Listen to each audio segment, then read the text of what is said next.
ছাত্ৰ-ছাত্ৰীসকল এইটো ভিডিঅ'ৰ জৰিয়তে আমি অনুশীলনী R2ৰ 8 নম্বৰ প্ৰশ্নৰ পৰা সমাধান কৰিম। আগৰ ভিডিঅ'ত আমি 1 পৰা 7 লৈকে সমাধান কৰিছো। যদি তোমালোকে চোৱা নাই আই বটনত গৈ চাই লবা। 8 নম্বৰ প্ৰশ্নটো দিয়া আছে 4 9 আৰু 10 ৰে হৰণ কৰিব পৰা আটাইতকৈ সৰু পূৰ্ণ বৰ্গ সংখ্যাটো উলিয়া। 4 9 আৰু 10 ৰে হৰণ কৰিব পৰা আটাইতকৈ সৰু পূৰ্ণ বৰ্গ সংখ্যাটো আমাক ওলাব দিছে। প্ৰথমতে এই তিনিটা সংখ্যাৰ আমি লসাগু উলিয়াম। 4 9 আৰু 10 ৰ লসাগু হ'ব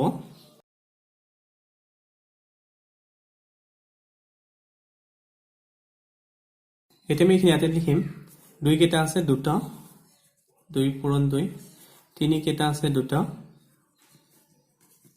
আৰু 5 এটা এটো পূৰণ কৰিলে আমি পাম। এতিয়া চোৱা ইয়াতে কোনটো সংখ্যা জৰা নাই, ইয়াতে 5 টো জৰা নাই। তাৰ মানে এই লসাগুটোৰ লগত যদি 5 পূৰণ কৰি দিও যেটো সংখ্যা পাম সেই সংখ্যাটোকে 4 ৰে হৰণ যাব 9 ৰে হৰণ যাব আৰু 10 ৰে হৰণ যাব আৰু সেই সংখ্যাটো পূৰ্ণবৰ্গ সংখ্যা হ'ব।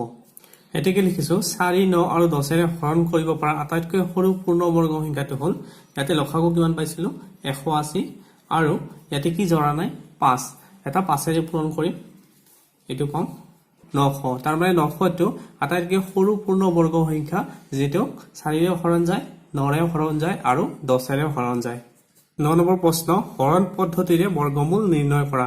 এতিয়া আমাক হৰণ পদ্ধতি ব্যৱহাৰ কৰি এই সংখ্যাটোৰ বৰ্গমূল নিৰ্ণয় কৰিব দিছে। প্ৰথমতে আমি সংখ্যাটো জৰা কৰি লম। সো ইপিনৰ পৰা জৰা কৰিবা দুটা সংখ্যাৰ ওপৰত এটা চিন দি লবা।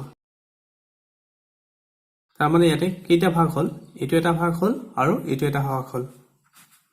এতিয়া প্ৰথম ভাগত কি আছে 21। এতিয়া আমি দুটা সংখ্যা বাছিম যে দুটা সংখ্যা পূৰণ কৰিলে 21ৰ ওচৰত পাও। কোন দুটা সংখ্যা পূৰণ কৰিলে যদি 4 আৰু 4 পূৰণ কৰো আমি পাও 16। 5 আৰু 5 পূৰণ কৰিলে পাও 25। 25 টো ডাঙৰ হয় 21তকে আমি কি লম 4 লম। তুমি মনত ৰাখিবা একে সংখ্যা লব লাগিব। যদি আমি 4 লও ইয়াতেও 4 লব লাগিব আৰু ইয়াতেও 4 লব লাগিব। যদি 3 লও তেতিয়া ইয়াতেও 3 লব লাগিব আৰু ইয়াতেও 3 লব লাগিব। যেহেতু 4 আৰু 4 পূৰণ কৰিলে 16 হয় ইয়াতে আছে 21 তেতিয়া হলে আমি 4 লম। ইয়াতে 4 লিখিম আৰু ইয়াতে 4 আৰু 4 পূৰণ কৰিলে 16 ইয়াতে 16 লিখিবা। এটাটো বিয়োগ কৰা এটো হ'ব 5। এতিয়া 16 টো যেহেতু আমি এটো জৰা কৰি থৈছো এটো একেলগে নামিব। এতিয়া এটা 4 ৰে হৰণ কৰিছে নহয় আৰু এটা 4 ইয়াতে যোগ কৰি দিবা। 4 আৰু 4 যোগ কৰিলে কি হ'ব 8। এতিয়া আমি এটা সংখ্যা বাছিব লাগে যেটো সংখ্যাৰে পূৰণ কৰিলে এই সংখ্যাটো পাও। এতিয়া এটো পূৰণ কৰা পদ্ধতি হয়তো হ'ল যদি আমি একেৰে পূৰণ কৰো ইয়াতে 8 আছে নহয় ইয়াতে এটা 1 লিখিব লাগিব। মানে এনেকুৱা ইয়াতে এটা 1 ইয়াতে এটা 1 লিখিলে কি হ'ব 81। এটো হ'ল একেৰে। যদি 2 ৰে কৰা তেতিয়া হলে ইয়াতে 2 লিখিব লাগিব। ইয়াত 2 লিখিলা। যদি 3 ৰে কৰা তেতিয়া হলে ইয়াতে এটা 3 লিখিব লাগিব। পদ্ধতিটো হ'ল এনেকুৱা। সো এতিয়া ইয়াতে কি আছে শেষৰ সংখ্যাটো 6। কোন দুটা সংখ্যা পূৰণ কৰিলে শেষৰ সংখ্যাত আমি 6 পাও। আমি জানো 6 আৰু 6 পূৰণ কৰিলে কি হয় 36। শেষৰ সংখ্যাটোত কি পাও 6। তাৰ মানে এতিয়া আমি এটো একবাৰ 6 ৰে পূৰণ কৰি চাও। এইটা আছিলে 6 ৰে পূৰণ কৰিলে ইয়াতে 6 লিখিব লাগিব আৰু ইয়াতো লিখিব লাগিব। এটো পূৰণ কৰিলে হ'ব এটো হ'ল 51। সো এটো মিলি গল এটো হ'ল 516। তে আমি কি হেৰে দিম 6 ৰে দিম। এতেকে ইয়াৰ বৰ্গমূল হ'ল এত কি পাইছো 46। এই পদ্ধতিটো হ'ল হৰণ পদ্ধতি। 2 নম্বৰ প্ৰশ্ন 4761। প্ৰথমেটো ভাগ কৰি লৈছো। দুটা সংখ্যাৰ ওপৰত এনেকুৱা একটা চিন দি লবা। প্ৰথম ভাগত আছে 47। কোন দুটা সংখ্যা পূৰণ কৰিলে 47 নহলে বা তাৰ ওচৰত পাও। 6 আৰু 6 পূৰণ কৰিলে পাও 36। 7 আৰু 7 কৰিলে পাও 49। এটো ডাঙৰ হয় তাই আমি কি লম 6। ইয়াতো 6 লম ইয়াতো 6 এটো হ'ব 36।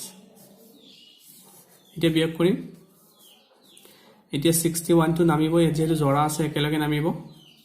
6 আছিল আৰু এটা 6 যোগ কৰি দিয়া এটো হৈ গল 12। এতিয়া কি সংখ্যাৰে পূৰণ কৰিব সো ইয়াতে শেষত কি আছে 1। কোন দুটা সংখ্যা পূৰণ কৰিলে শেষত 1 হয় 9 আৰু 9 পূৰণ কৰিলে কি হয় 81। শেষত 1 পাও। তাৰ মানে এটো কেবা 9 ৰে পূৰণ কৰি চাও। 9 ৰে পূৰণ কৰিলে ইয়াতো 9 লিখিব লাগিব আৰু ইয়াতে 9 লিখিব লাগিব। এটো পূৰণ কৰিলে হ'ব সো মিলি গল। ইয়াতো 9 লিখিম আৰু ইয়াতো 9 লিখিম 1161। এতেকে ইয়াৰ বৰ্গমূল হ'ল 69 3 নম্বৰ প্ৰশ্ন 576 প্ৰথমে জৰা কৰি লওঁ শেষৰ পৰা জৰা কৰি আহিবা যদি এটো জৰা নাথাকে তেতিয়া এটো অকলে এনেকুৱাকে চিন দিবা এতিয়া এটো প্ৰথম ভাগত কি আছে 5 কোন দুটা সংখ্যা পূৰণ কৰিলে 5 নাপালে 5 ৰ ওচৰত পাও 2 আৰু 2 পূৰণ কৰিলে কি হয় 4 3 আৰু 3 পূৰণ কৰিলে 9 9 টো ডাঙৰ হয় তে আমি 2 ৰে লম এটো 2 ৰে হৰণ কৰা এটো বিয়োগ কৰিলে পাও এতিয়া ইয়াতে আৰু এটা 2 যোগ কৰি দিম এটো কৰিলে পাও 4 ইয়াৰ শেষত কি আছে 6 কোন দুটা সংখ্যা পূৰণ কৰিলে শেষত 6 হয় 4 আৰু 4 পূৰণ কৰিলে কি হয় 16 16 ৰ শেষত 6 আছে তাৰ মানে এবাৰ এটো 4 ৰে পূৰণ কৰি চাও এটো পালো 176 আমাৰ এটো 4 ৰে যাব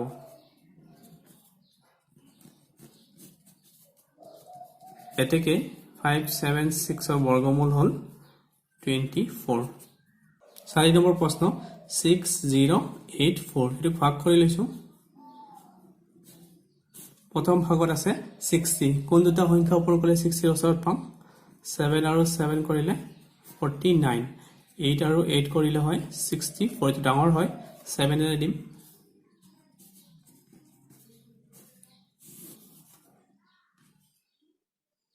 এতিয়া 84 টো জৰা আছে এটো একেলগে নামিব ইয়াত 7 এ দিছিলো আৰু এটা 7 যোগ কৰিম এটো হৈ গল 14 এতিয়া শেষত আছে 4 আমি জানো 8 আৰু 8 পূৰণ কৰিলে 64 পাও শেষত 4 থাকে এবাৰ এটো 8 এৰ পূৰণ কৰি চাও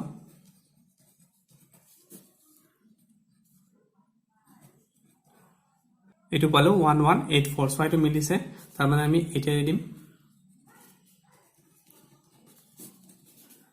এতেকে এৰ বৰ্গমূল হল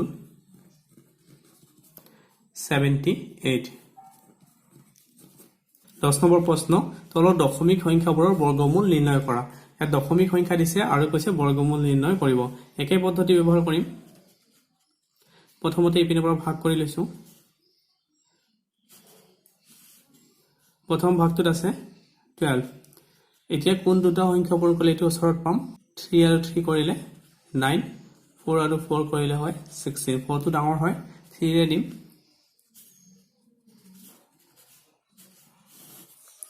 3 পালো এতিয়া চোৱা এই দশমিকটো আমি ওপৰত উঠাই দিম দশমিকটো ইয়াতে ওপৰত উঠি গল কি থাকিলে 25 এতিয়া এটোক নমাই আনিম 25 এতিয়া এটা 3 যোগ কৰি দিয়া ইয়াতে কি হ'ব এটো 6 এতিয়া শেষত কি আছে 5 কোন দুটা সংখ্যা পূৰণ কৰিলে শেষৰ সংখ্যাটো 5 হয় আমি জানো 5 আৰু 5 কৰিলে 25 হয় শেষত 5 পাও এই কাৰণে আমি এটো 5 ৰে পূৰণ কৰিম সো এটো মিলি গল 325 এটো 5 ৰে দিম 325 এতেকে ইয়াৰ বৰ্গমূল হ'ব ইয়াতে কি পাইছো 3.5 সো এটো হল 3.5 দুই নম্বৰ প্ৰশ্ন 24.01 এটো ভাগ কৰি লৈছো প্ৰথম ভাগত আছে 24 কোন দুটা সংখ্যা পূৰণ কৰিলে ইয়াৰ ওচৰত পাম 4 আৰু 4 পূৰণ কৰিলে 16 5 আৰু 5 25 4 ৰে দিম ইয়াতে 4 লিখিম ইয়াতে 4 ইয়াতে 16 যোগ কৰিলে পাম 8 এতিয়া দশমিকটো আমি ওপৰত দিম অন্য মানটো নামি আহিব এতিয়া চোৱা ইয়াতে 4 ৰে দিছিলো আৰু এটা 4 যোগ কৰি দিম 4 ৰে 4 যোগ কৰিলে 8 এতিয়া ইয়াৰ শেষত কি আছে 1 কোন দুটা সংখ্যা পূৰণ কৰিলে শেষত 1 পাও 9 আৰু 9 কৰিলে কি পাও 81 শেষত 1 আছে তাৰ মানে আমি এটো একেবাৰে 9 ৰে দি চাও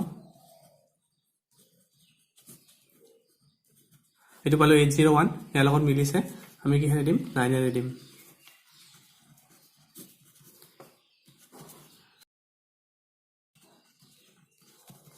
এতেকে ইয়াৰ বৰ্গমূল হ'ব 4.9 3 নম্বৰ প্ৰশ্ন 146.41 প্ৰথমে এটো ভাগ কৰি লওঁ দুটাটাকে জৰা কৰি লওঁ এটো যেহেতু দুটা নাই জৰা নাই এটো এটাৰ ওপৰত এনেকে চিন দিবা এতিয়া প্ৰথম ভাগত কি আছে 1 কোন দুটা সংখ্যা পূৰণ কৰিলে 1 হ'ব 1 আৰু 1 কৰিলে 1 হয় আমি কি লিখিম 1 দিম ইয়াতে 1 দিলো 1 এৰে দিলে 1 আৰু 1 মাইনাস কৰিলে 0 হ'ব কি থাকিলে 46 এটো নামি আহিব এতিয়া ইয়াতে 1 এৰে দিছিলো আৰু এটা 1 যোগ কৰিম এটো হ'ব 2 এতিয়া আমি ইয়াতে 2 ৰে দি চাও 2 ৰে দিলে কি হ'ব 46 দুইৰে দিলো এতিয়া এটা কি হল এতিয়া আমি এই দশমিকটো ওপৰত উঠাই দিম দশমিকটো ওপৰত উঠালে কি হ'ব 41 টো নামি আহিব এতিয়া আমি এটো দুইৰে দিছিলো আৰু এটা দুই যোগ কৰি দিম এটো হ'ব 24 এতিয়া সোয়াৰ শেষত কি আছে 1 এটোক আমি 1 এৰে দিও সো আমি লিখল এটোক আমি 1 এৰে দিম এতেকে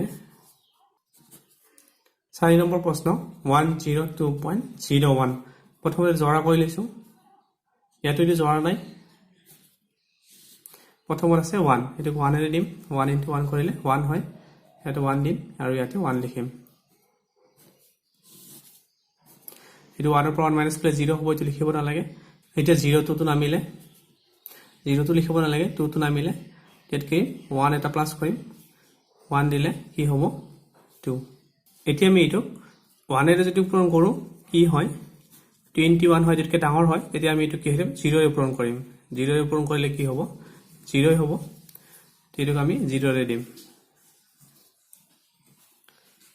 2 ৰ পৰা 0 মাইনাস কৰিলে 2 এ হ'ব এতিয়া কি কৰিম এই দশমিকটো ওপৰত উঠাই দিম উঠাই দিলে কি হ'ব 01 টো নামি আহিব এতিয়া ইয়াত 0 এৰে পূৰণ কৰিছিল আৰু এটা 0 যোগ কৰি দিম 0 যোগ কৰিলে তো একে থাকিব এতিয়া শেষত কি আছে 1 এটো 1 এৰে পূৰণ কৰো